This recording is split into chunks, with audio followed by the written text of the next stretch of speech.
Welcome to Luca and Miguel. Enjoy the video. In this video, I will show how to make tuna Jamaican style. First, gather your ingredients. You'll need 2 cans of tuna, 1 bell pepper, 1 onion, and a few cloves of garlic.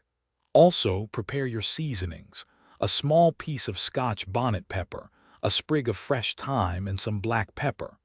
Don't forget a tablespoon of cooking oil and a 1/4 cup of water. Now, let's get those flavors going. Dice your bell pepper and onion into small, manageable pieces. Mince 2 cloves of garlic and a tiny bit of Scotch bonnet pepper for that authentic kick. Heat 1 tablespoon of cooking oil in a skillet over medium heat. Add the diced vegetables and garlic, sautéing them until they become tender and fragrant, about 3 to 5 minutes. Next, it's time for the star ingredient. Drain 2 cans of tuna thoroughly and add them to your sautéed vegetables. Stir in 1 sprig of fresh thyme and a pinch of black pepper for extra flavor. In a separate small bowl, mix 1 teaspoon of flour with a 1/4 cup of water to create a smooth slurry. This will help thicken our sauce beautifully. Finally, let's bring it all together.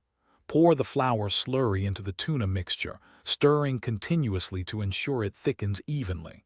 Allow the mixture to simmer gently for 5 to 7 minutes, letting all those wonderful Jamaican flavors meld. Your easy Jamaican-style tuna is now ready. Serve it hot with rice, bread, or your favorite side dish. Enjoy! Thanks for watching and please subscribe. It's the best investment you'll ever make.